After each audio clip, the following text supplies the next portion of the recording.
Hello there, everyone, and welcome to the broadcast. Today's broadcast is a very special one, and it's a very special version of a very special version of a broadcast because there's a lot going on today. We're doing the Verona faction turn, which is always a blast. So that's going to be good. It's a special Verona faction turn because we're finally going to resolve the question of who is in charge of the universe. Kind of a big deal. So we're gonna finish figuring that one out, and we're gonna add some new faction stuff. I'm gonna talk about some plans I have for the next kind of arc of the faction turn, and then when we're done all of that business, once all the faction turn stuff is done, I'm gonna spend a couple of hours doing prep for season 2 of the show. So we'll be here longer than usual. This faction turn, the turn itself is actually not too complex this time around. There were I was joking with a few of the reps this time where I was like, right now, the only checks I'm having to do are like, I know that you made a deal. I know that I saw this deal happening. Do you want to betray your friends or no? Not this turn? Okay, I'll get in at you next turn. Maybe next turn you can betray your friends. But yeah, so we're gonna do a bunch of stuff during the turn as usual, and then when we get to the end, I have some announcements to make. One of which will be the results of the Imperial election. So let's get started. I suppose if you've never tuned in for one of these before, I'll give you the quick spiel. Welcome to spreadsheets. Welcome to spreadsheets. So we're using the faction turn from a role-playing game called Stars Without Number to manage multiple factions that exist in the background of the Verona roleplay RPG campaign, which is currently between season 1 and season 2. We're going to be prepping for season 2 today a little bit, and this spreadsheet tracks all of the movement of the various fan factions as they clash and ally and do space stuff together. So we're going to go through each faction's turn in order and see what everybody has been up to this month. So let's get started. Let's begin. So this is turn number 13. This is for us, June of 2019. In the future, it is some date in early 3201. So here we go. All right. So House Fornax is our first. House Fornax is our first up on the block today. We're gonna give them some money because that's how we do. So House Fornax starts with 6. They have an income of 5. Oh, something to mention while we're going through this. We're gonna be switching to a new spreadsheet starting next month, starting next turn. Like as soon as we're done here, basically.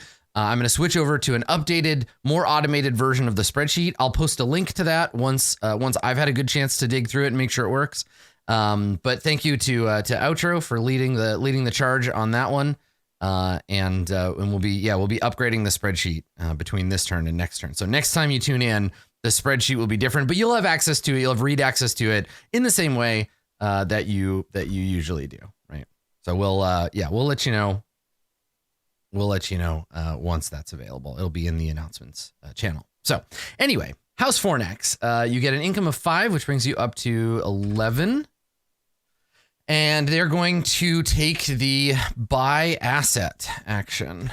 So action, buy asset. Okay, so they're going to buy commodities broker on Imperial Prime Maya. For 20 faction credits, but it's reduced because of their previous discount float. So, okay. Commodities broker on Maya. 10 faction credits, leaving them with 1. Okay. All right. So let's go give them their asset here. Commodities broker. I guess I can just add it at the bottom. Fornax. Commodities broker on Maya. Okay. Good. All right. So you got their commodities broker, and that is it for House Fornax. Thank you, Fornax. They also submitted a vote. I'm not going to read the votes. I'm not going to read the votes in order. We're going to tally them at the end, and I'll let you know. I'll let you know what's what. So let's figure all that out. Okay. All right. So next up on the docket for turns is Seraph. I think it's Seraph. No, it's the High Church. Oh, you know what? We always skip over the High Church because the I mean, look at how tall their cells are.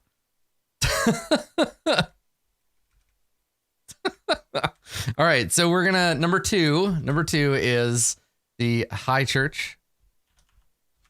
All right, they have a balance of new starting balance of 56. Oh, there's money, a lot of money floating around now. So they have a balance of 56. And let's see what they are going to do with their turn. So as always, we begin with the Panopticon Matrix stealth check.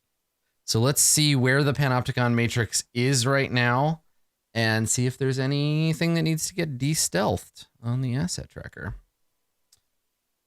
So let's see here. Panopticon Matrix. The great eye of the High Church. Let's see. Here we go. The Panopticon Matrix is on Hroa. Okay. So we're going to sort by Hroa. Anything stealthy on Hroa? It does not look like it. No. Okay. All right. So nothing to report there. So I'll make a note. Panop reports. No hidden enemies on Hroa. Hroa is safe from stealth.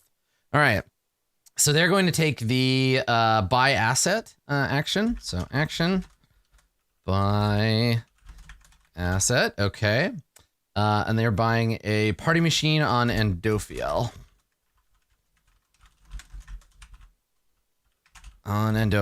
Okay. So let's see here. That brings them down to 48 credits. All right. Okay. And now they're going to activate their transit web a couple of times to just move some things around. So let's make a note of that. Okay.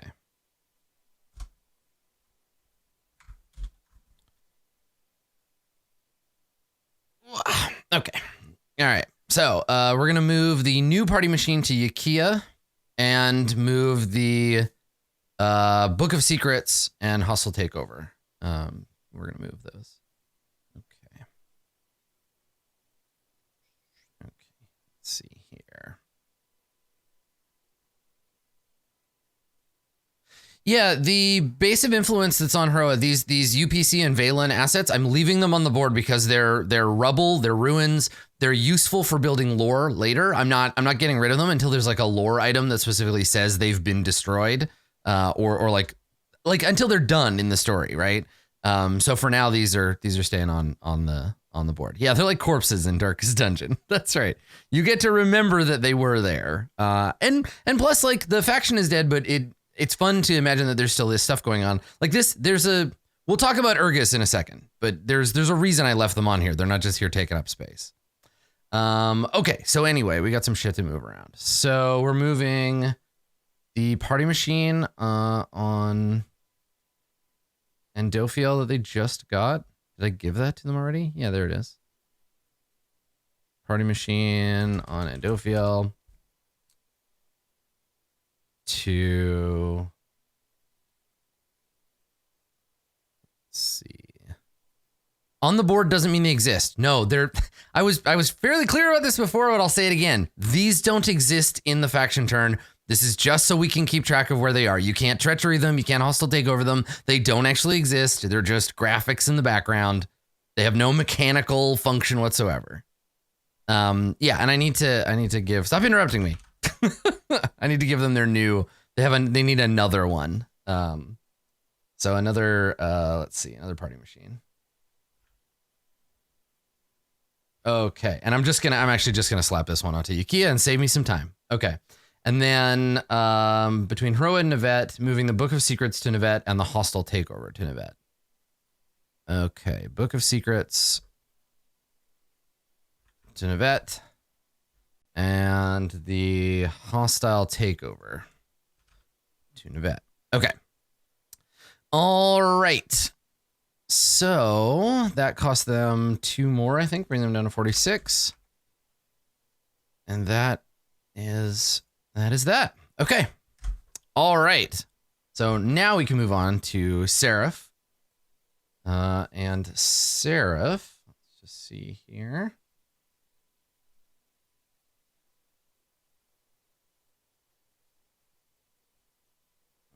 Let's see here. Okay, so Seraph, turn 13. They get 8 fact creds. Oh yeah, I should also check progress on. Yeah, they finished seizing Gats, so I should give them their before we move on. I should note that as well. That is true. Okay, so then down here, seizure Gats is complete. That gives them one more XP, I think. All right, so yeah, now they are the planetary government. They're the planetary government of now Andophiel and of Gats. Cool. I mean, it makes sense that the church would own the universe's biggest tomb. Though I guess, I don't know, maybe that's Earth. Okay. All right. Now we can move on. So, faction credits for Seraph. They have none, so they gain 8. Right? They get their 5, plus they have party machines. They're going to use asset ability.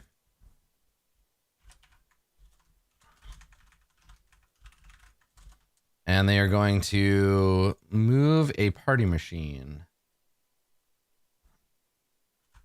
All right. Activate shipping combine, sending 1 party machine on Cabina to Halger for a faction credit. Okay. So party machine from Cabina to Halger.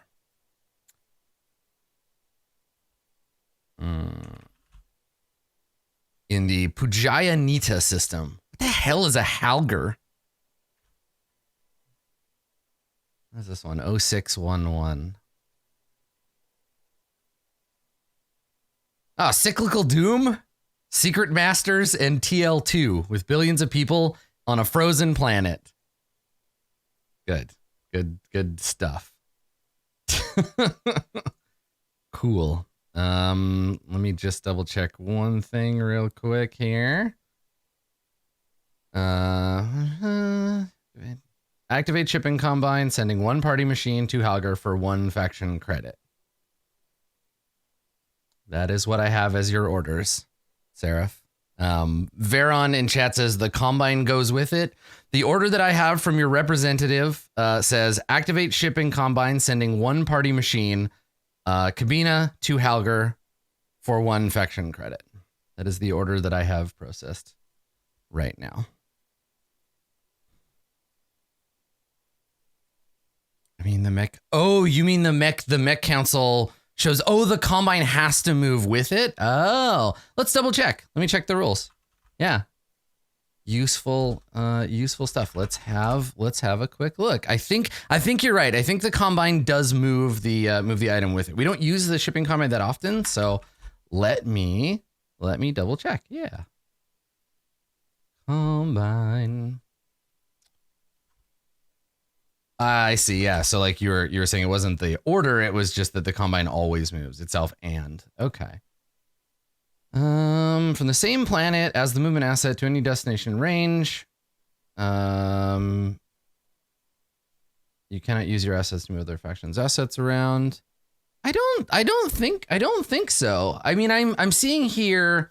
Moves asset from same planet as the asset to any destination in range. Beachhead landers, heavy drop assets, blockade runner, freighter contract, shipping combine, and smugglers.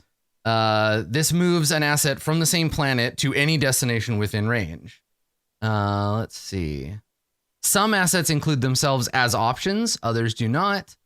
I don't see anything here. I don't see any ruling that it was forced to go with it. It just has to move from the planet it's on to another planet. It doesn't have to go with it. Yeah, it just that it could. Yeah, that's right. Okay, good. So the order stands, everything is fine. The asset doesn't move. But yeah, that's how that thing works. We had to run a clarification 4 or 5 months ago explaining the various forms of movement in the game because some are phrased some ways and some are phrased others. So yeah, it can be a little tricky, but yeah, this one is good. Seraph's orders are in, they're fine.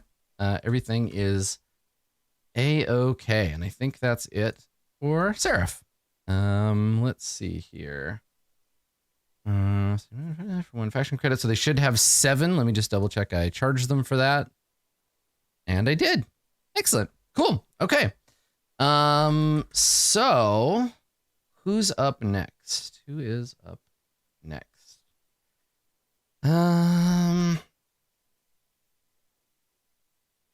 Looks like it's Deathless. Okay, Deathless. Let's give you your money. So the Deathless get 5 income, bring them up to 50. We know the Deathless don't party. We know that. They are going to assign a new goal of expand influence. All right, so we're going to expand influence. And let's see here. Yeah, right. A faction in relative peace is much quicker than one where everybody is bashing the shit out of everybody else. Okay. So let's jump back over here. So Deathless, in this turn, you are number 4. New goal is expand influence. This is one of those would you like to betray your friends things.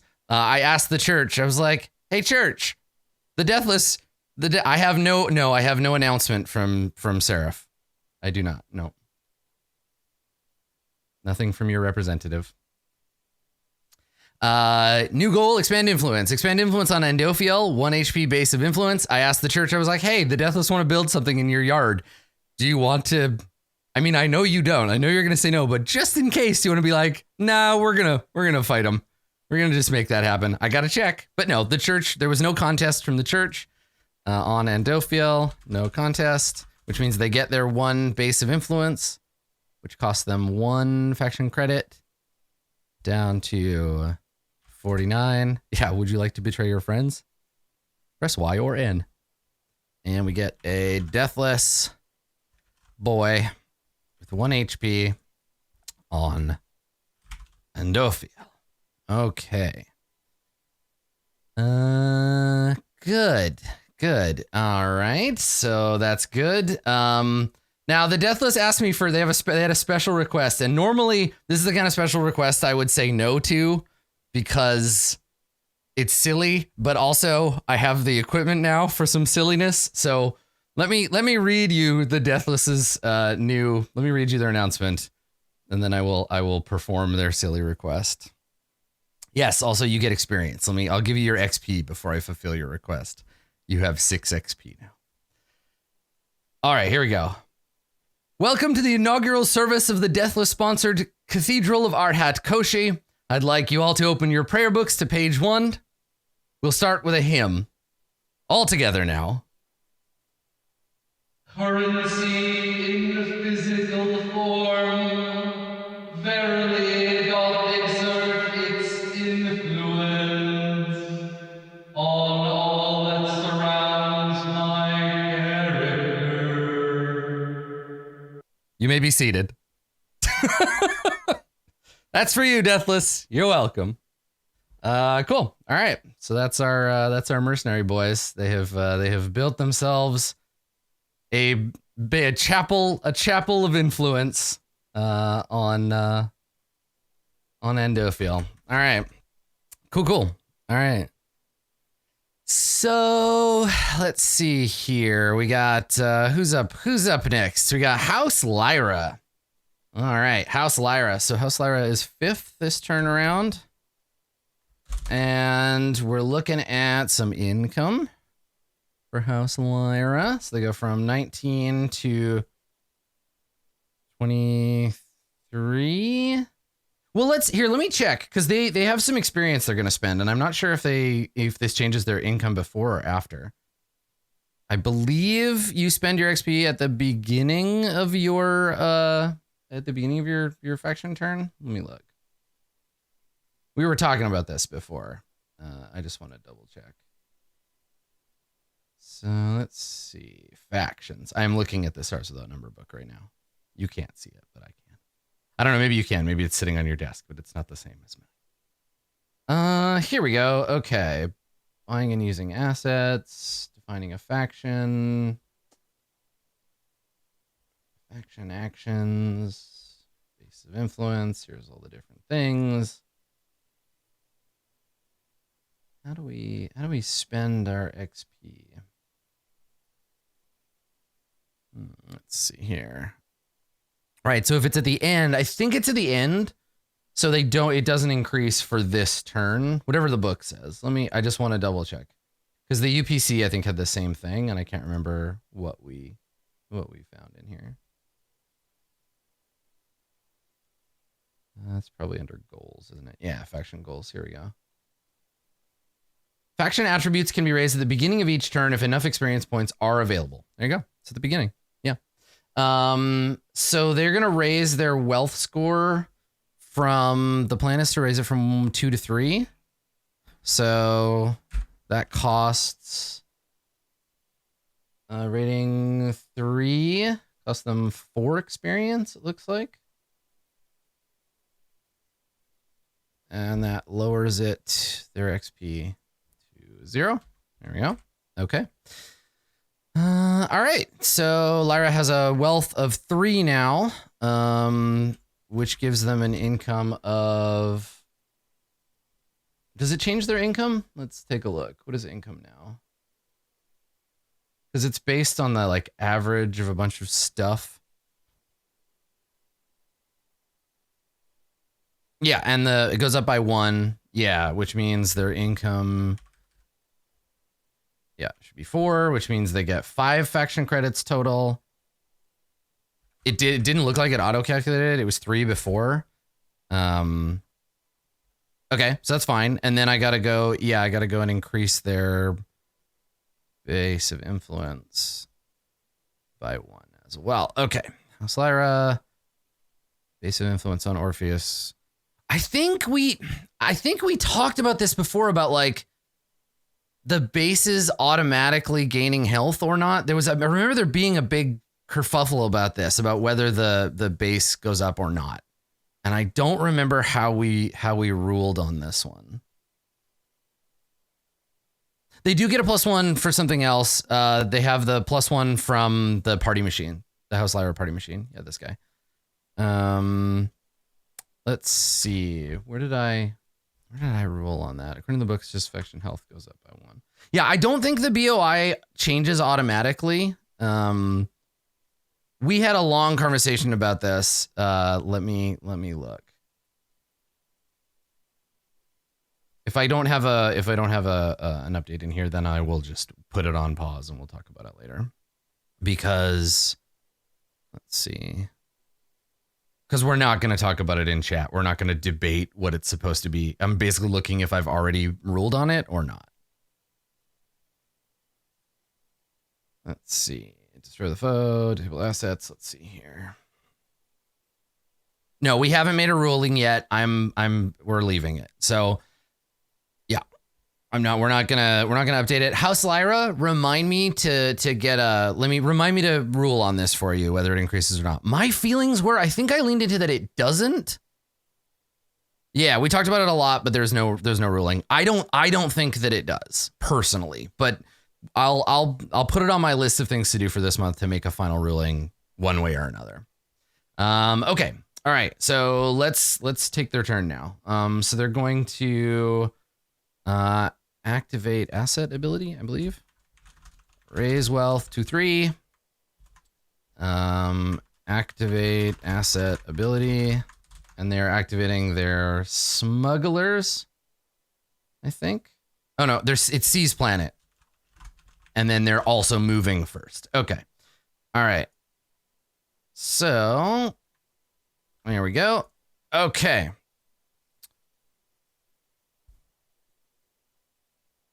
Right. So number 742, the reason that we didn't rule that it automatically. So the phrase that we're talking about, and this is something that the council's been over multiple times. Every faction also has a homeworld. A homeworld is always automatically equipped with a base of influence with maximum hit points. That to me reads, you are given a base of influence with maximum hit points when you make the faction. It doesn't say the homeworld's base of influence always has the same maximum hit points as the faction. It doesn't talk about changing it. It's you are equipped with and then you have. But this is a fairly common Crawfordism where there's like some room for interpretation based on the language that I personally would have play tested one more time, but that's what we have the Met Council for. Yeah, we'll figure it out later. Okay, so let's see here. They're going to seize Yanaratso, but they're going to move their smugglers first. Yeah, exactly, Umbra. Is equipped a continuous condition, or is it the act of equipping, and then once having been equipped, then we don't look at it again? I know, it's that word, right? You know what? It's still better than 5e. 5e has way more of these than Stars Without Number ever did. So let's see here. Smugglers from Phi-Meat.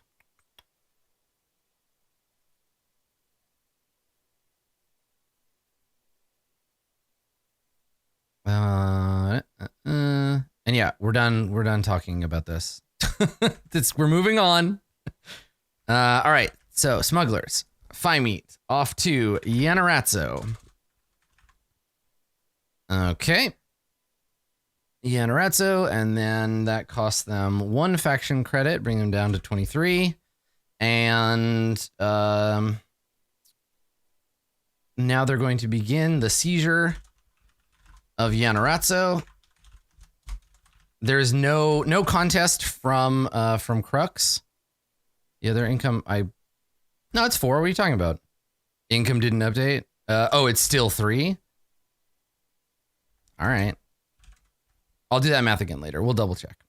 Right, because it's super complicated, ridiculous math. Okay. Anyway, so this is the thing that I found interesting in Yanaratso. So let's talk about this. So Yanaratso has three units on it. It has House Lyra's smugglers, which are there to start the seizure, House Lyra's base of influence, and House Crux covert shipping. So I asked Crux, I said, hey, do you want to contest House Lyra's seizure of Yanaratso? And they said no, right? But I realized it puts us in an interesting legal position. So it's not legal to make force attacks on, according to Imperial law as it currently stands, though that might change at the end of the turn, depending, or going forward, because, you know, House Crux can work with the Emperor to make these decisions if we get one. But attacking each other, 2 noble houses attacking each other with force assets is illegal, technically. Now, so seizure, this is the thing, Umber, this is what came up. This isn't an expand influence. So expand influence is you build a base, Lyra would build a base, and Crux gets to attack it. In which case I wouldn't ask Crux. I'd be like, you can't attack. But a seizure is the other way around. A seizure is, we're trying to take it. Do you block us? We have to destroy you. So if someone is trying to seize a planet with a force asset, if they're a noble house trying to seize a planet with a force asset and you resist, you force them to break Imperial law to seize the planet by attacking you. It works great. It's like thematically exactly the way I want it to be. Yeah, it's pretty cool. It's nice seeing the mechanisms reflect the fiction that we set up in the initial sort of turns of the game.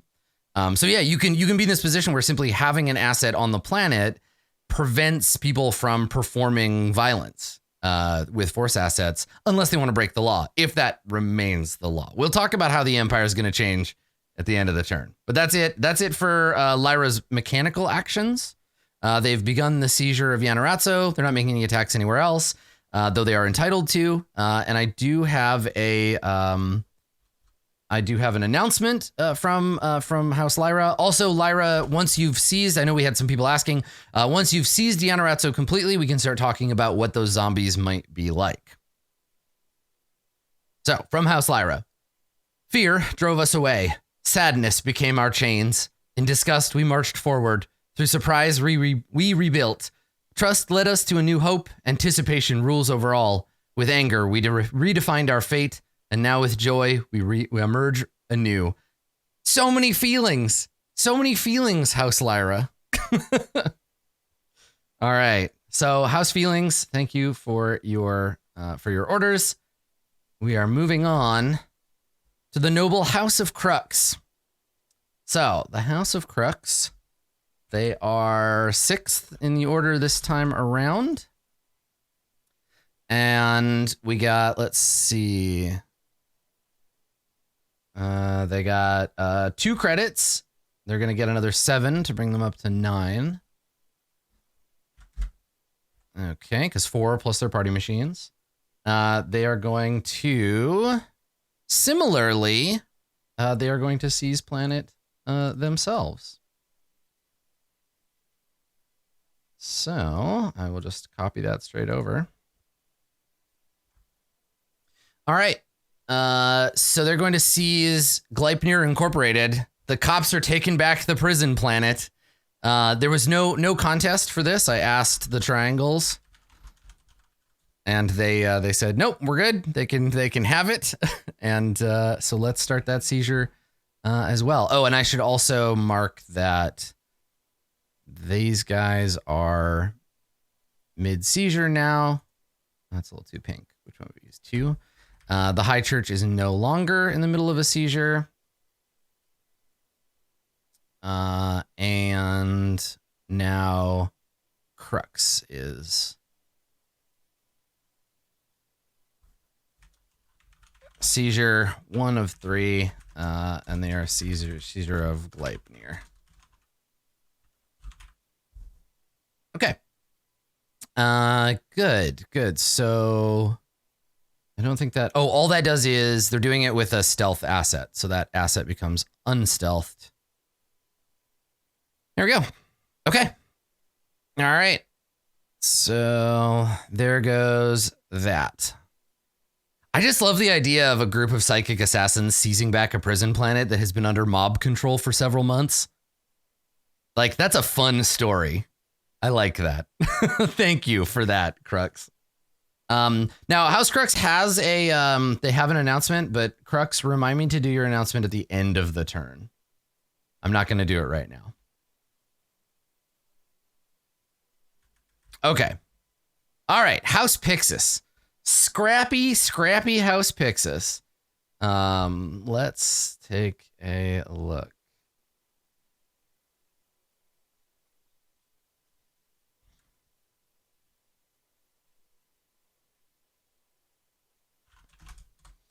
Let's see here. House Pixis. Income 3 credits. Okay. So they get 3. Nice. You have 0 credits, House Pixis. You get 3. They are going to use their asset ability. So let's make a note here. Pixis, they are 7th. They're going to use asset ability. Okay. So, let's see here. So let's check on in on House Pixis here.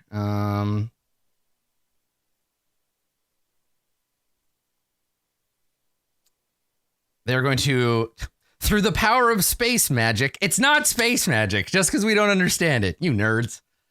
Transport the location of the home system to hex 0904. All right, so move lodestone. I'm going to put big sarcastic quotation marks around move. Move a lodestone to 0904. Let's take a look at the map here. Where's lodestone right now? Where are you? Okay, all right. So they're moving it to 0904. Bonk. Go. Didn't they just move south last time? All right.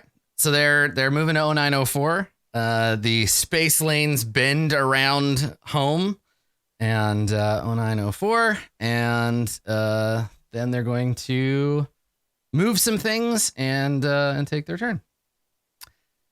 So let's see here. So move their surveyors from Eos to Ergus. Okay. Let's go. House Pixis. Where are you, Pixis? There we go. All right. Oh, and I have to change. I have to go into the sector map. Sorry, I got to change where home is. It's 0904 now. I got to go back. I got to change this guy.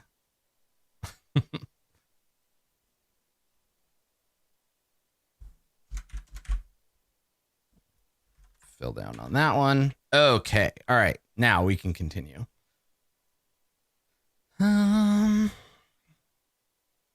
Okay. So, from the surveyors from Eos to Ergus. And then pre-tech manufactory and 2 post-tech industry roles. Pre-tech manufactory. 1d8 and get half that many creds rounded up.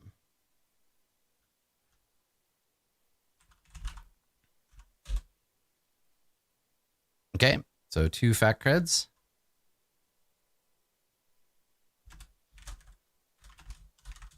Hey, look, I didn't roll bad for you this time. That's pretty okay. You actually got some credits. That brings them up to 5. And then the post-tech industry should be, I think these are the D6 ones, right? Yeah. So roll 2d6. Let's see, roll 2d6. And I'll check, Azronox, I'll check on that Ergus one. Let's see. This is first. So 5, so they get 2 more fat creds and another fat cred. All right, sick. So +2 and +1. So another 3.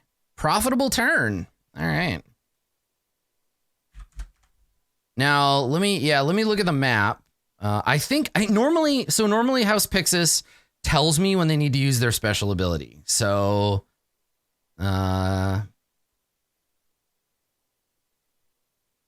Soliquan, it's within two hexes, and it's the surveyors. Let's see the surveyors. What do they do?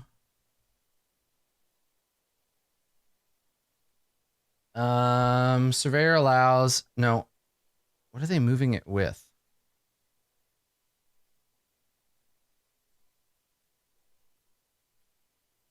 Let's see here.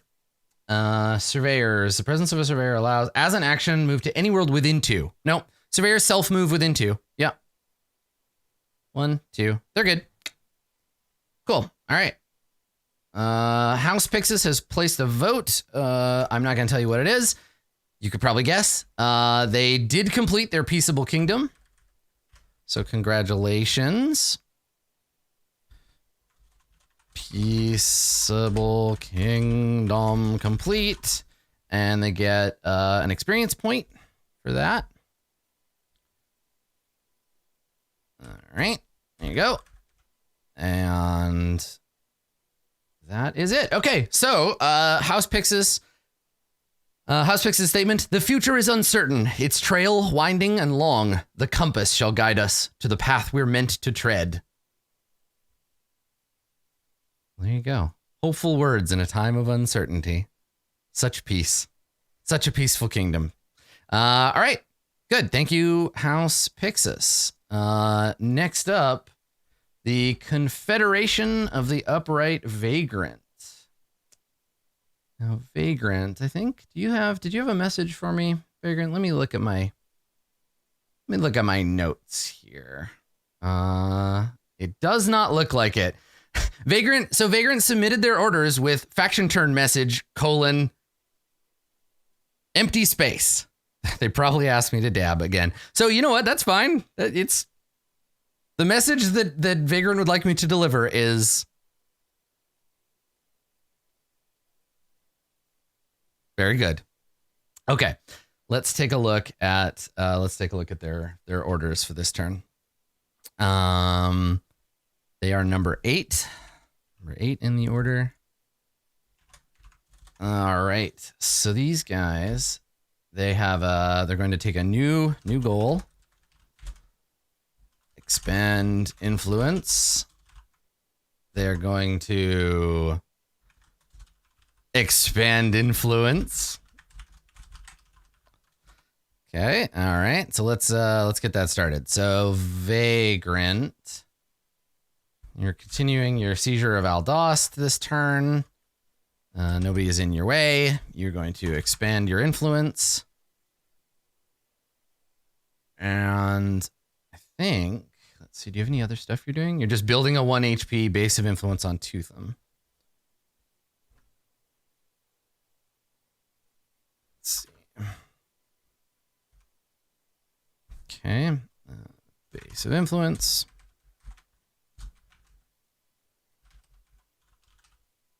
Okay.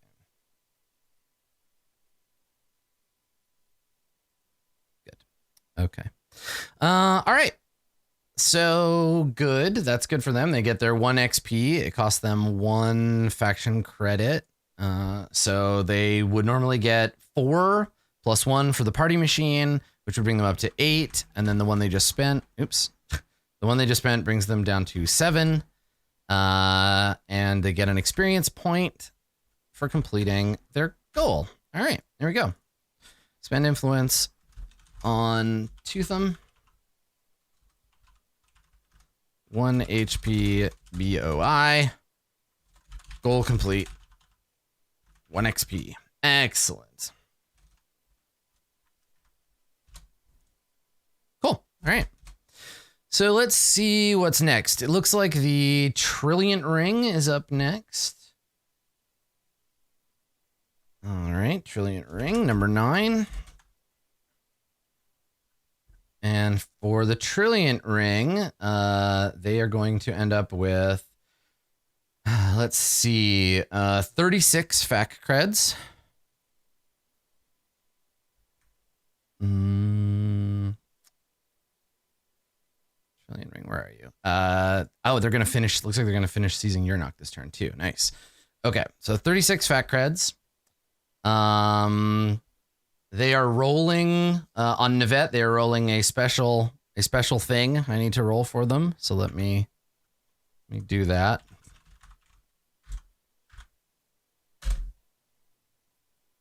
Oof. All right. Now I have special orders on this special thing. So the church is going to contribute to their project. We double checked. The church is going to contribute to their project. They're going to use the Book of Secrets to re-roll. So let me make a note. They got church help now. So let's see. Oh, and I got to give them their new goal, right? Because they're going to finish seizing. So let's see here. Planetary seizure. And let's write down what they're doing. So they are going to, let's see here.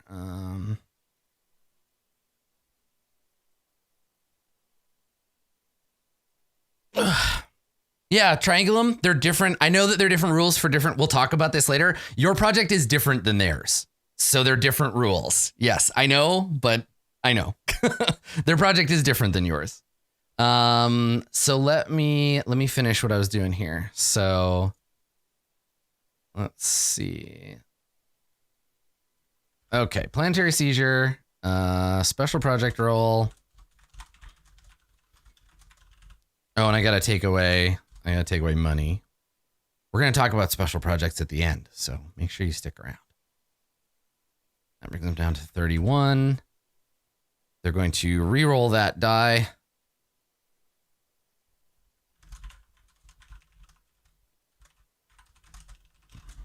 The Bible of Secrets. And this time, there we go. There we go. Look, there you got the 10. It couldn't possibly be better than that. So I guess the project's done. The church did it. 10 plus 5. So they got a 15. Good job. All right. We'll talk more between sessions about what that means, but you did it. Okay. All right. So they're going to finish their turn. They're going to move some stuff around. So first of all, yeah, 10 blessings. Exactly. All right. So they're going to move the counterintelligence unit. Let's see. Where's that counterintelligence unit? There it is, from Uranok to Halve. Okay. They are going to begin the seizure of Halve. Okay. All right. So seizure Uranok is at 2 of 3, but that completes. And so now they're seizing Halve at 1 of 3.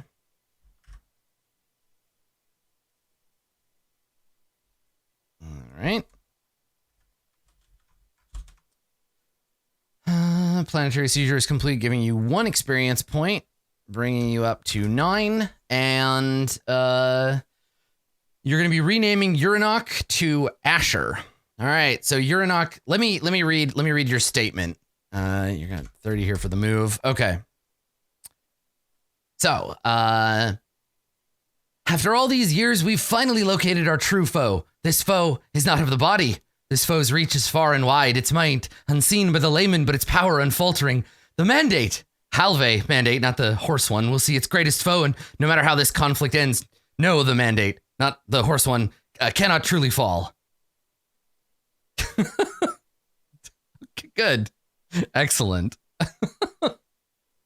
Not the horse one, the other one. So we gotta make some changes here.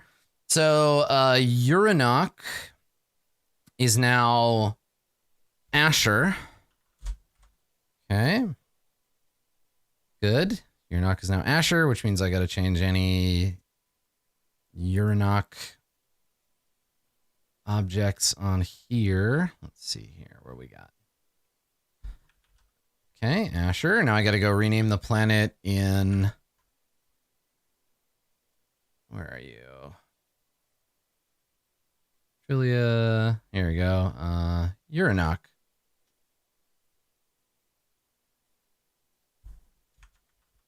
Now planet Asher. All right. Good. So that means the whole system now, Asher, Intaglio, Marquise, the Pavis system is now fully united under the Trilliant Ring. Interesting. Look at that. So they now control Iglitza and the Pavis system, and Onan. We're look out! Here comes. You have 1 ring to rule them all. Yep. Yeah. I think you need explicit Imperial permission. That's true. They have Halesko too. They have Nivette. You need explicit Imperial permission to rename a system. But renaming planets, nobody really cares about that unless they're like Imperial homeworlds.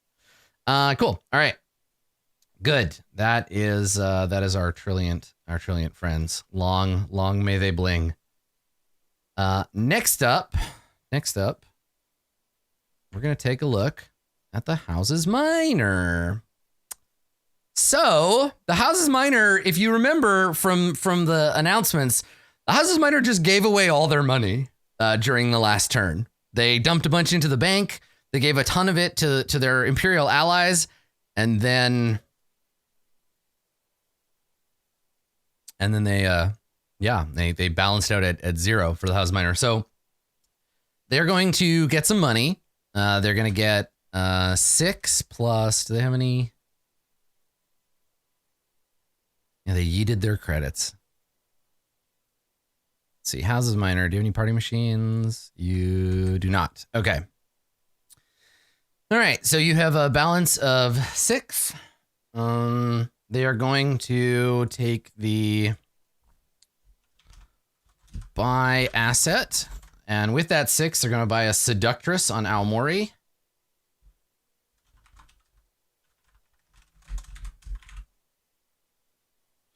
Okay. Yeah, sure. Gave it away. Yeah, I mean, okay. Houses Minor, they're buying a Seductress on Aomori. Okay. I mean, I feel like honestly, I feel like as a matter of maintaining gender neutral descriptions of the assets and the things in the game, if we have an Emperor, I feel like this should be a Seductro. Right? Like, I think we need to rename this Seductor. Because Seductress is like, it doesn't have to be a lady. It's just a person that seduces. Yeah, Seductro, but with 3 X's.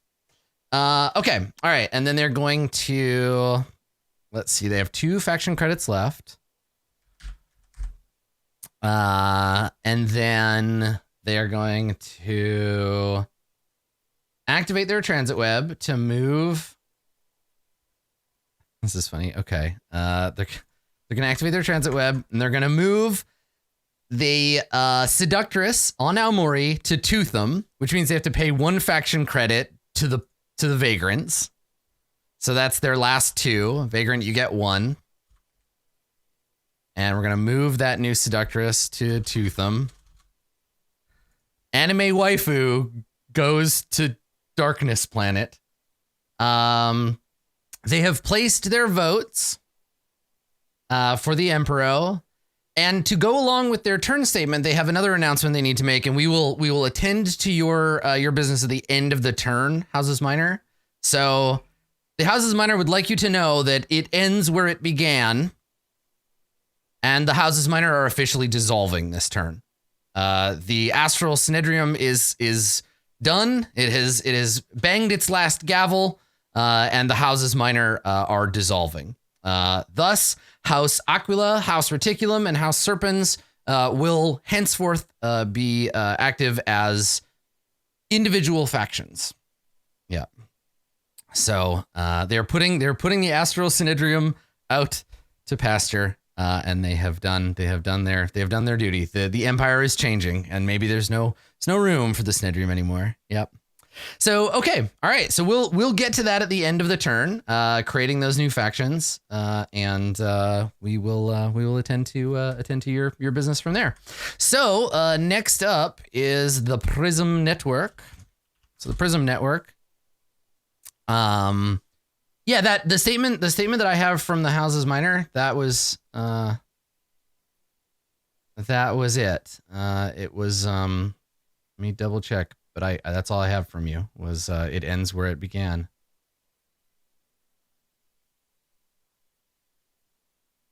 Yep. All right. Let's yeah, and we're gonna split you up and do all of that business when we get to the end of the turn. Cool. All right. So Prism Network. So Prism Network is going to set a new goal to expand influence, and they're going to do so on Ergus.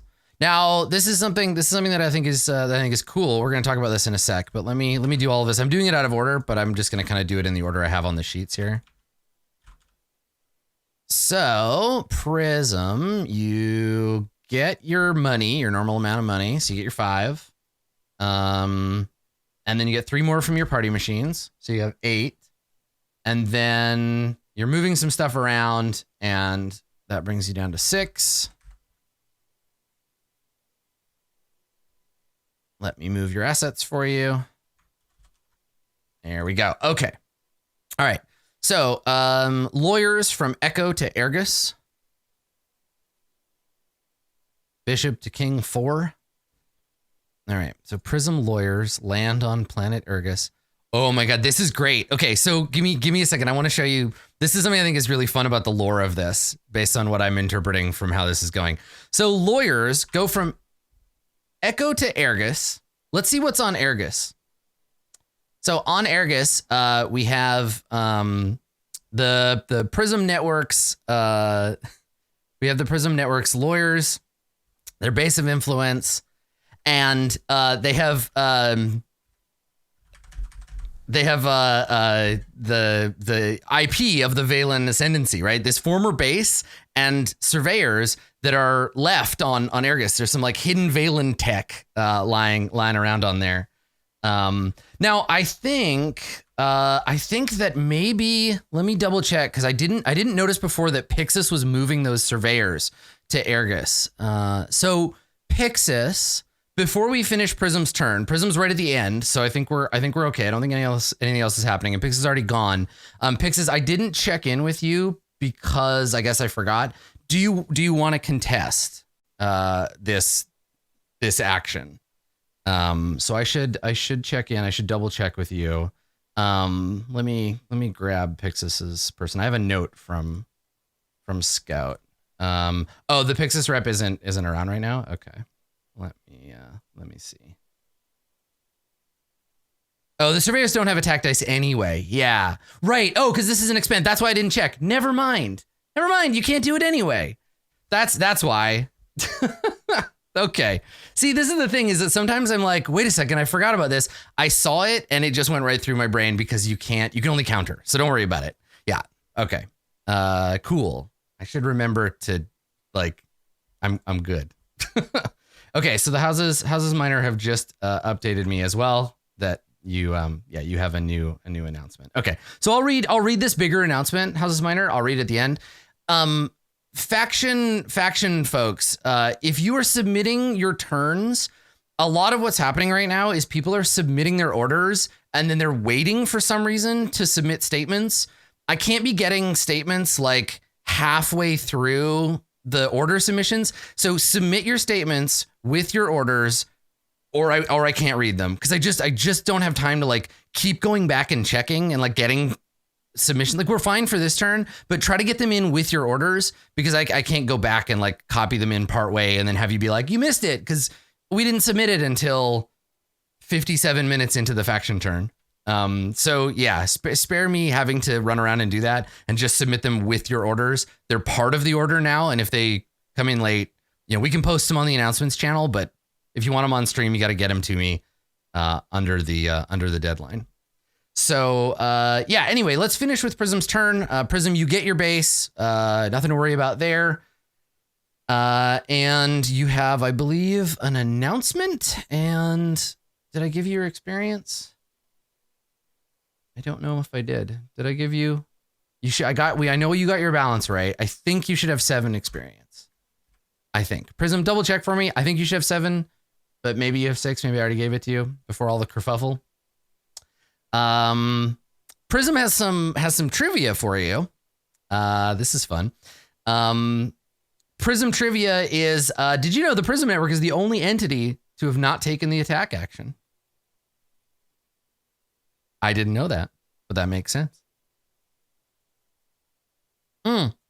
Anyway, what I was going to say about this planet, the reason why I kept some of this stuff on here is for lore purposes. So there is a Valen base, a former Valen base, and there is there's a former survey team on Ergus. So it's it's interesting that the Prism Network sent lawyers to this planet, maybe digging up that sweet ascendancy intellectual property. I also like that Pixis is surveying the planet. Like, it's just so funny because like Pixis, they're like surveyors, like, hi, we're here to explore. And then Prism is like, yeah, but did you sign the right paperwork? Yeah. Who did Trill attack? The Trillion Ring has seized planets. So many planets. Yeah. The Red Dogs, they seized Gleipnir Incorporated. A seized planet is an attack. Yeah.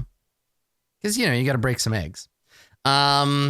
The Prism Network also has an announcement. The new Constant Sea Coordination Center on Ergus will help pave the way for the noble houses of the Empire as they rectify the many problems that beset our sector. Prism looks forward to working under their guidance for the good of the Empire and humanity. Nice. Enjoy your 1 HP base of influence. All right.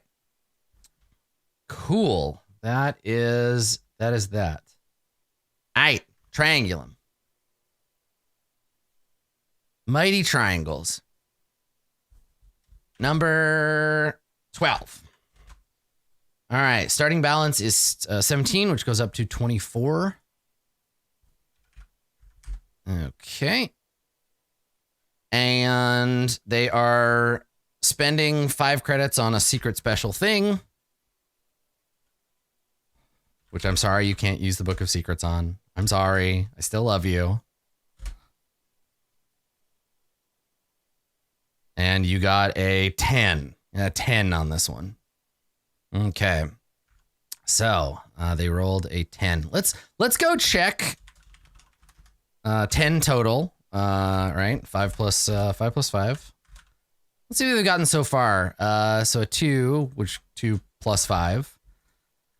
They got a 1 plus 5. Is this the best they've ever done? 4. This is the best they've ever done. 4 plus 5. Yep. Well, it's slowly climbing. You got 10. I will let you know if you succeed or not when after the turn. We'll have a conversation about it. They're going to buy an asset. They're going to buy a treachery on Lovelace. And I think they resolved their goal. It's getting out of hand. I know your luck is terrible. Well, my luck is terrible for you. Your proxy luck is really bad. Let's see. Buy treachery on Lovelace. Let's see.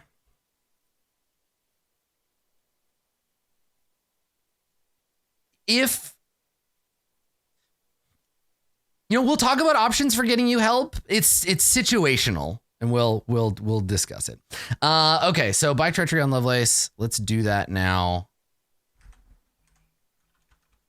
And this is for Triangulum. Treachery on Lovelace, and your Peaceable Kingdom resolved for 1 XP. Yes, and I got to stealth your treachery. Stealth treachery. Okay. All right. And Triangulum has voted. Oh, Triangulum has some multimedia for you. Yeah, I have a file. Triangulum has provided me with a file to play. Let me just make sure their turn is done. Let's see here. Complete goal. Complete jail, haha, for 1 XP. Okay. All right, everybody. Oh, we're almost done. Well, done. Here we go. Report status update on the VIP. Extracted and on board the escape vessel, as planned, my lord. Excellent. Execute phase 4. Acknowledged. Now, while the chaos unfolds, prep the 20th. It will be done.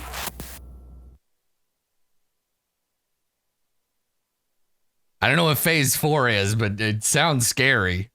So that was Ty who put that together.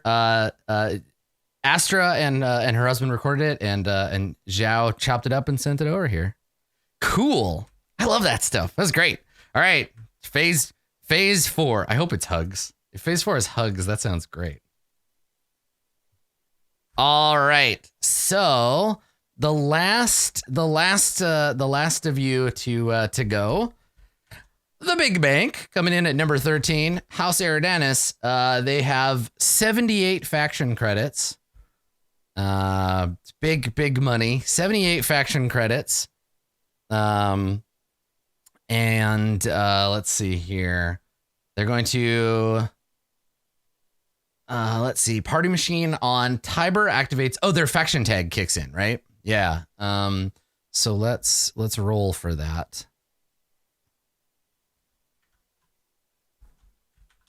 D6. They got a 4, so they don't get the bonus credit. Okay, so they just have 78, and they are going to buy. They're going to buy an asset and activate some stuff. So they're going to buy. Let's see here. I think I'm just going to bring them down to 52 for now because I already know what they're buying. So they're buying a pre-tech manufactory. Here we go. Buy asset, pre-tech manufactory.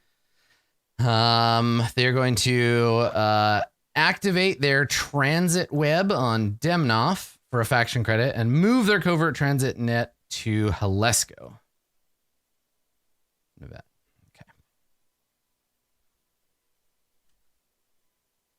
Okay. So that costs, we did that already. All right. Eridanus. So let's give you your asset here. House Eridanis. Pre-tech manufactory. Nice. And that is on Lovelace. Very nice. And move the covert transit net on Lovelace to Navette. Okay. Covert transit net on Lovelace to Navette. Okay. All right. And Eridanis placed their vote. Now I'm gonna go through, because this is the end of the turn. I'm gonna clear the formatting on any of the traded units. These are now available for use.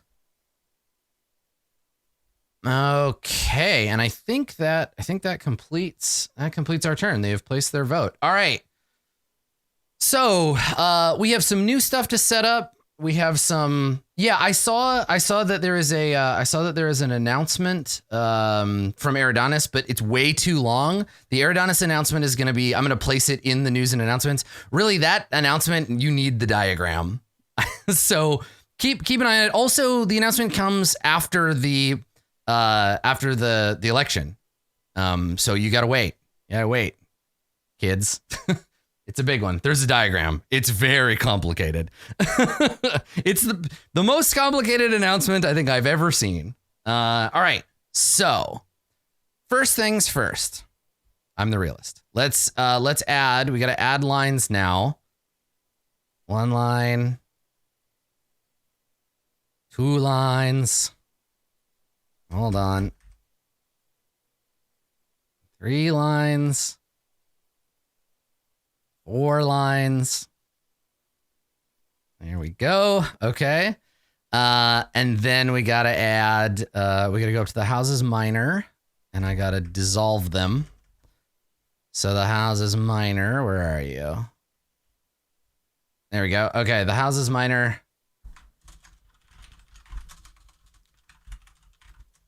Disband.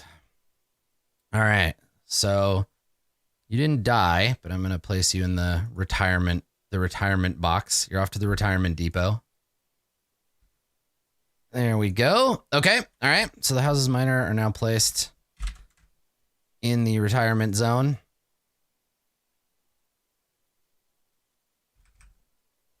Now, did I make them the wrong color? Let's just we'll make it dark gray. Which one was it? This one? Color guessing. There it is. Okay. All right. So good. Where did I guess I don't have to add rows. I can just type it in at the bottom. Okay. All right. So we have to set up now the Democratic mandate. We have to set up House Aquila, House Serpens, and House Reticulum. Okay. So you are now in the order, my friends, and you will need your reps to submit orders to me for next turn. You have not existed as independent units up until now. Congratulations, and welcome. Cool. Okay, so let's read their statement. So they have a much longer statement that they would like me to present to you this turn. Houses minor. Here we go. A notification from the Houses Minor. It is said that when the first Emperor saw the finished map of the Empire, they wept, for there were no more worlds to conquer. It is in that spirit today we announce the closing of the Astral Synedrium, not because it has failed, but because it has succeeded. The road we have walked together has been long and it has been arduous. It has led us over the broken bodies of those who sought our end to stand victorious, each of us in some way stronger and more prosperous than before. Now, that road forks before us and we can no longer walk hand in hand. So we part ways, each of us knowing we are still bound together by the memories of all we've shared. This is not a true end, but only the end of the beginning. In love and faith, the august and beneficent Synedrium Astral of the beloved Lords Temporal and Eternal of the sacred high houses Imperial, servants of the most serene celestial Emperor, long may they reign, shepherds of the Acheron Row sector, and guardians of the righteous.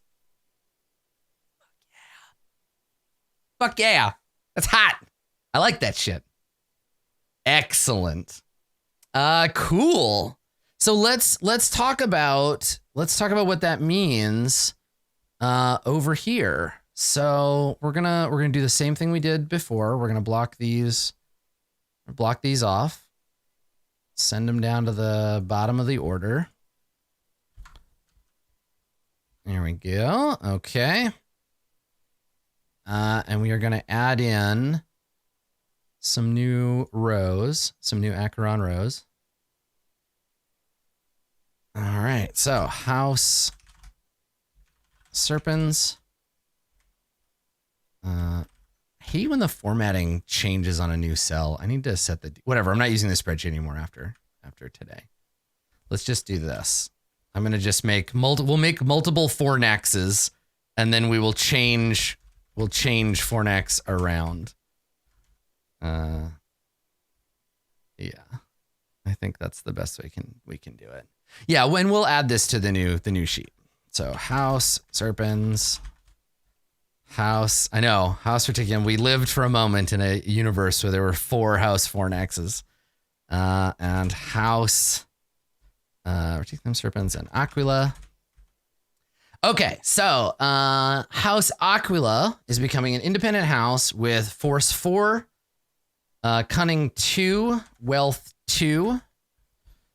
They are inheriting the Space Marine on Dio Mikado and starting with a Surveyor's asset on Dio Mikado. Okay. So let's get that set up. So the Houses Minor, Space Marines, this becomes a House Aquila Space Marine. And starting with a Surveyor's asset on Dio Mikado. Okay. And then we need to do base. We have to set up their home bases too. Did I do the wrong asset? Where? Oh, that's the Book of Secrets. Okay. Houses Minor. There we go. Okay. Aquila. They get Surveyors on Dio Mikado. Okay, there we go. And then they also get, let me see, I gotta open my rulings doc because we haven't done this in a little while.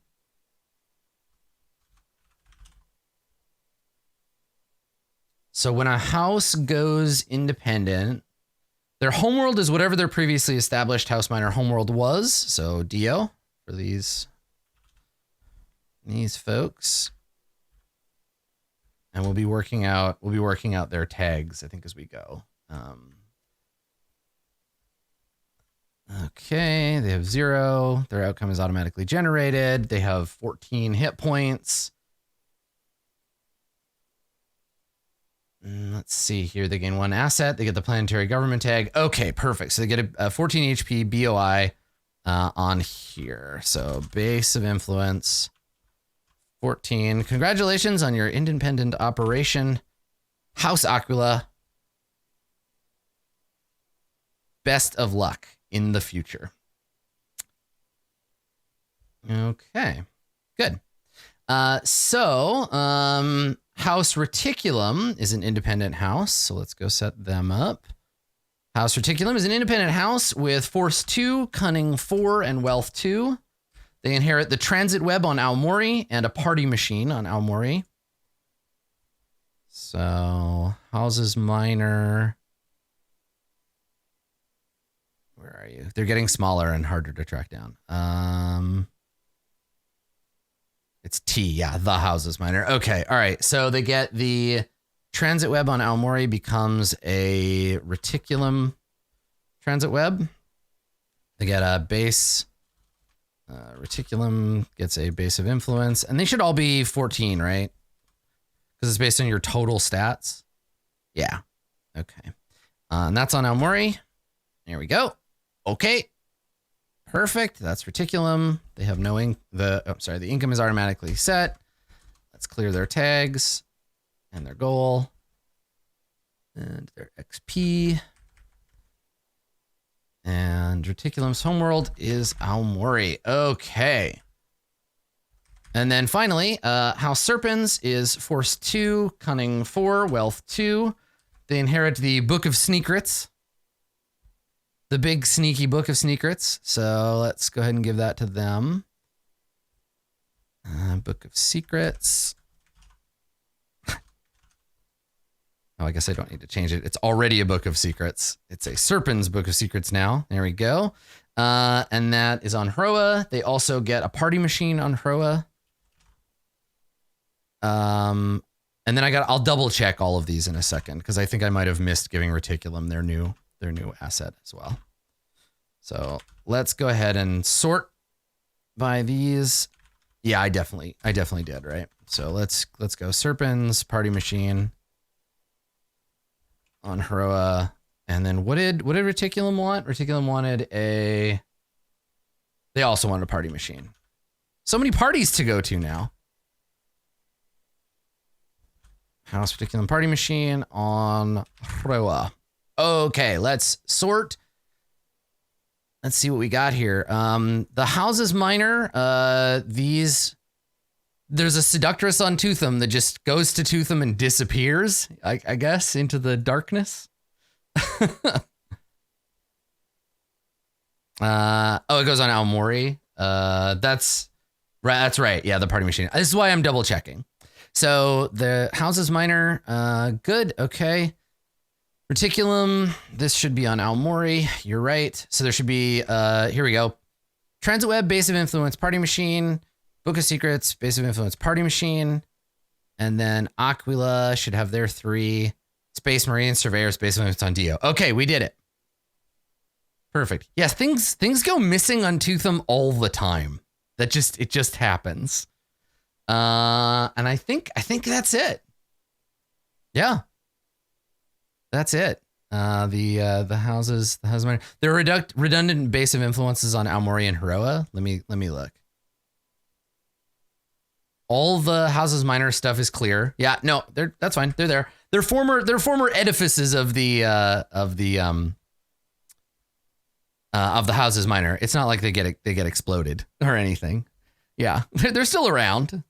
Empty embassies. Yeah, they're probably turned into memorials, or like this is a great opportunity for Serpens and Reticulum to write a little bit of lore. Like, what do we do with these? What do we do with these buildings? Yeah, like you can turn them into other stuff, etc. Okay, great, good, great. Yeah, maybe you knock them down. Who cares? It's up to you. They're your buildings now. Yeah, they might be converted. Yeah, but maybe not. Maybe they represent something else. Yeah, memorials, that sort of thing. They're totally all up to the factions in question. Okay, all right. So now we got to add one more. Let's add another. Let's add another faction here. I guess, and we'll fill down from Pixis, I think, just so we get the math right. And then delete all this stuff. Okay. So the Democratic mandate. Yeah, any faction that has the in front, it's equally valid to call it Prism Network or the Prism Network, the Democratic mandate, or I think it's it's a mandate for democracy. Yeah. But you can also call it Democratic mandate if you want, whatever. It's fine. There are acceptable listed acceptable names for these things. And if you want to add more for your faction, you can. It's like how we, the High Church of the Messiah as Emperor is its full title, but we can call it High Church or the High Church. Yeah. Okay. All right. Democratic mandate. So the Democratic mandate, their homeworld is, what did I say your homeworld was? Man, I believe your homeworld is Man. Right, and Serpens is on Hroa. Thank you for catching that for me. Or was it Eos? Oh, that's right. Man is the other planet. Eos is the good one. I can never remember which. Let's go take a look. Let's go take a look at your homeworld. No, you have to live on Man now. That's the rule. I said it, so you have to live there. Yeah, Man is the Area 51 Cold War TL1 planet with a burning temperature. Oh, man. That's where that phrase comes from. It's Burning Man. But no, they live on an out-of-contact bubble world with no native biosphere and tech level of 4+. So they live on Eos, way over here, and it's been out of contact with the Empire. So that should be an interesting thing. There is a space station with secretive military observers and a vault of dangerous pre-tech somewhere in the system as well, and the Copernicus asteroid belt with Schiaparelli 5 and Gamboa 8 within it. So yeah, cool. Okay, so let's. I mean, the thing about ES being out of contact is it has been out of contact, but is no longer, right? So they can figure out their origin story, right? I'm excited. So let's jump over and get them sorted out. So let's see. What did we say? What are your stats, y'all? Let me take a look here. Who's my Democratic mandate person? That's the only thing. I have your assets, but I don't have your stats yet. Let's see here. I have so many, as you can imagine, I have so many PMs, like just so goddamn many. There we go. Stanimir. All right. So let's take a look at what we ended up on for stats. We're working on their tag, so we'll get there. Here we go. All right, they are Force 3. They are Cunning 6. They are Wealth 5. So they have 29 hit points, which means the Democratic mandate gets a base of influence. Yeah, I'm working on a special tag with them. Something that is going to make them different from the other factions, and it's taken me some time to work that out. But there's some cool stuff. Oh yeah, Crux, why don't you have any XP? What should this number be, Crux? That's weird. Okay, well, we'll figure it out. All right, anyway, Democratic mandate, you have 29 hit points, so you have your 29, your base of influence on EOS. I think it might just be 0. I'm going to put a 0 for right now. I'll put a star and we'll work it out. I'm not actually sure. I don't think you've done anything since the beginning. So yeah, check me if I'm wrong. It might have gotten deleted. There's a lot of cells in this spreadsheet. Okay. And then for assets, they are going to have, let's see, a covert. No, they're a democracy. There is no EOS queen. There is no queen of EOS. I mean, maybe there was. Maybe at one point, but now there's not. It's a democracy. I mean, I guess it could be a constitutional monarchy, and there could be anyway, whatever. She's an elected queen. That's right. She's like Amidala. So they get a covert transit net and a demagogue. And they're going to get post-tech industry and surveyors. All right. We have a burgeoning new faction on the board, ready to submit their turn. Now, between now and the next turn, we will figure out what their tag is going to be. Same with Serpens, Reticulum, and Aquila. We'll either figure out custom tags for them or use existing tags, and I will let you know what they are at the end of the next turn. So we'll do that. I think, congratulations, by the way, to Serpens, Reticulum, Aquila, and the Democratic Mandate. Welcome to the faction turn. I'm excited to have you. This is going to be super fun. So let's talk about the universe at large. There's this other thing. There's this other thing that we're supposed to be doing, right? There was a vote. There was a vote made at some point. So I was on fucking pins and needles for the last 2 months straight. As the orders were coming in, I was like, 1 for Fornax, 1 for Pixis, 1 for Fornax, 1 for Pixis. And right before the final deadline, we were at 4 and 4. So by a margin of 1 vote, we have an emperor. The High Church, congratulations, you have done your duty. You have shepherded the empire into a new age. Now it is time to write all of that exciting electoral lore. Time for a coronation. House Pixis is being elevated to the imperial throne. Congratulations, House Pixis. All hail the emperor. Glory unto the house of Pixis. This is the new world we live in. They're a scrappy little house, and they will take the throne. They will wear the crown. They will wield the scepter of power. I have a statement from House Crux, because I understand that they were the crux of things. So, in lieu of the burden of rulership, we have been given one of perhaps equal importance. God has bestowed upon us the right to choose their Messiah. We have conducted the most noble of investigations, gathered the most crucial of evidence, and made a holy judgment. House Fornax and House Pixis have not made our choice easy, but a choice had to be made. So there you go. Nobody abstained. You did it. You did it. Empire, you have a ruler. So this is going to mean that during the next turn, and again, all major changes happen at the end of a turn. So there'll be one turn during which this is going to be the turn of Ascension. This is the month of Ascension. And at the end of this month of Ascension, House Pixis will be crowned Emperor. We can work on who the Emperor is, like a specific person in much more detail now. Fictionally, the House of the Emperor can change deep-seated fundamental laws of the Empire.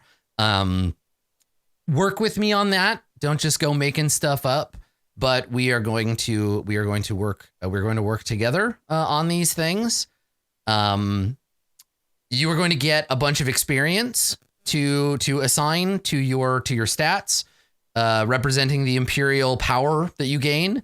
You are going to get a handful of new Imperial assets, which we will track separately. You don't have to be able to support them. They're going to be probably more powerful than you are capable of using on your own. So we'll track those separately. If you are ever dethroned, you may lose access to them, as House Cygnus did. Look to the past. Learn the lessons of those who came before you. Then turn your eye to the future, Pixis. A time for change has come. The rise of the democratic mandate in the far reaches of Acheron Row, the end of the war. Yeah, so I'm gonna be putting together some special rules with House Pixis and the Greater Empire. High Church. Get at me about that thing that we started talking about last turn. Let's start working on that thing. I think it's time. So yeah, there will be a month of coronations and celebrations and swearings of fealty. Let me talk to you about how that's going to change the Discord server a little bit. So, first of all, the Empire channels, right? Empire out of character, Empire in character, and Empire voice. They are being twilighted. They're being removed. We're going to sunset those channels. They represented the Empire that was, and it no longer exists that way. So we are going to, in a month, the end of this month, after the Ascension, we're going to remove Empire out of character, Empire in character, and Empire voice. We are creating a new set of channels called Imperial Court. The Imperial Court channel will initially contain the High Church. I guess it'll contain House Pixis. During the next month, each faction, whether corporate, religious, noble, whoever, each faction may present themselves to the Emperor and swear fealty.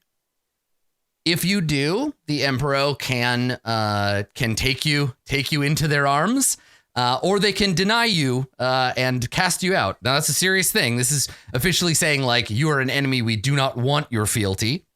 And maybe that's how Pixis goes, but they have the choice. Each faction may present themselves, swear fealty, and if the Imperial House accepts them, they will be invited into the Imperial Court channel. The Imperial Court represents, in the lore, it's not an alliance. It is an out-of-character and in-character space for factions who have sworn fealty to this new Emperor and who wish to basically, like, ask for favors, to petition the Emperor. Use this month to do, like, RP events, because this is happening in the lore. Like, who do you send to the Emperor? What gifts do you bring them?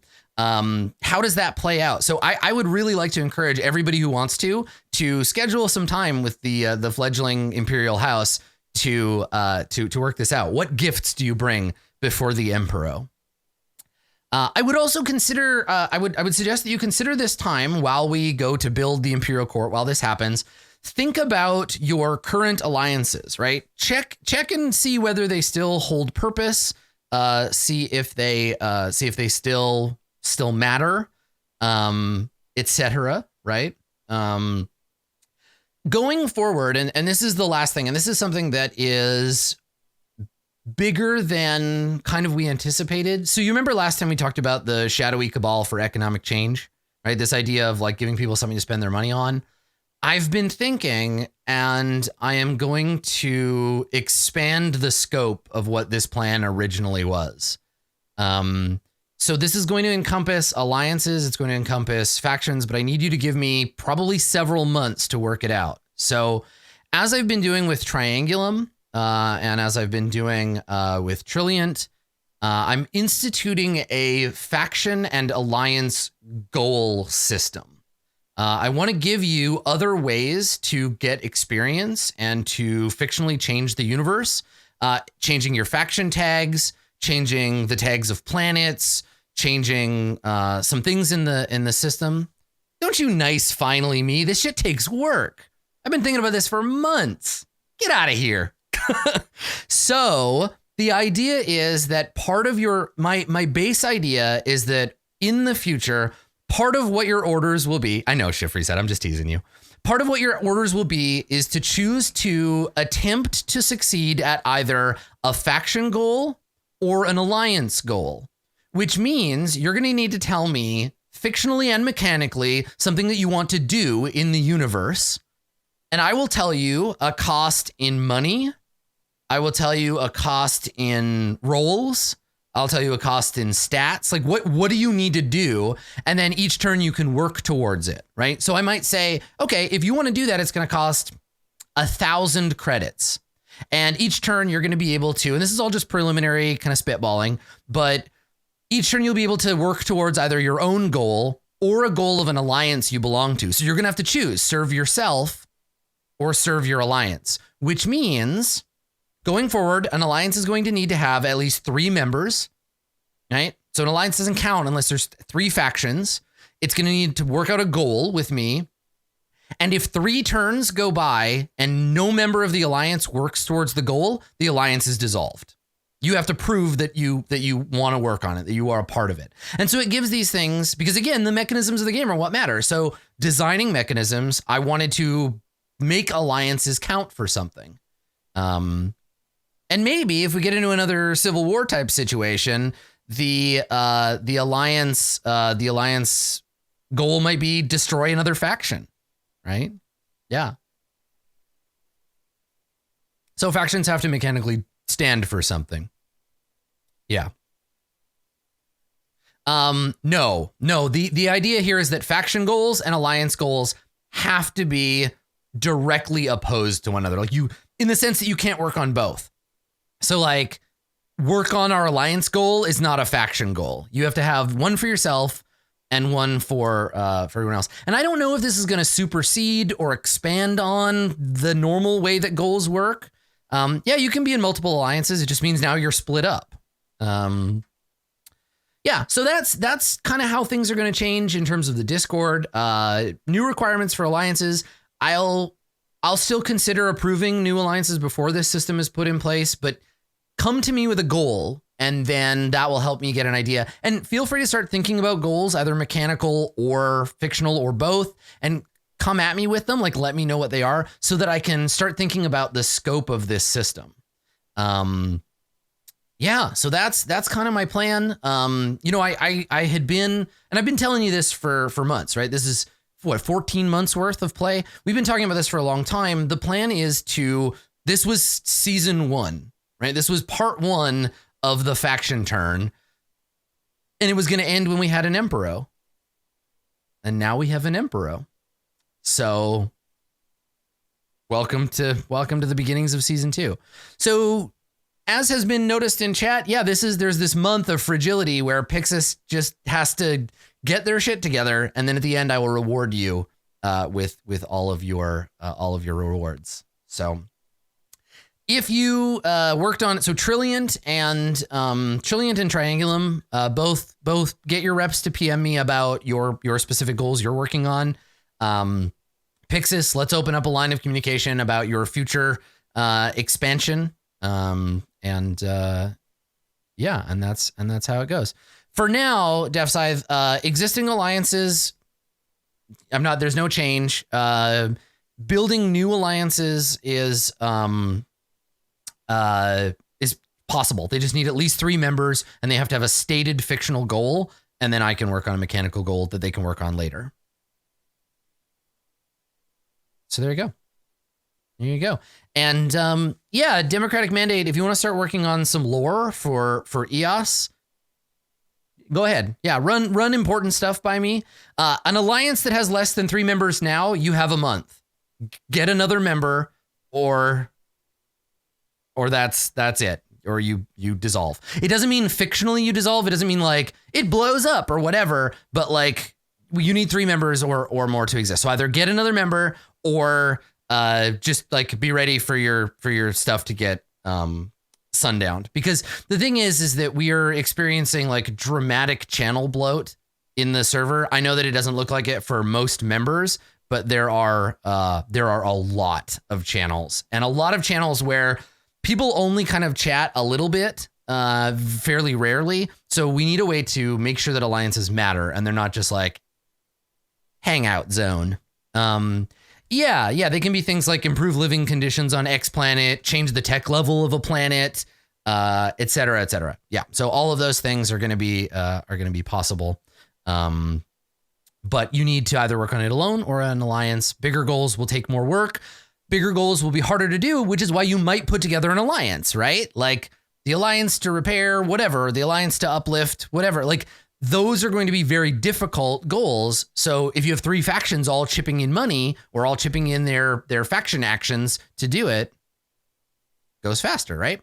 So anyway, yeah, if you have ideas about how this should go or whatever, I'll be creating a space to do this. We'll probably do like a Q&A like thread or a Q&A stream about it later.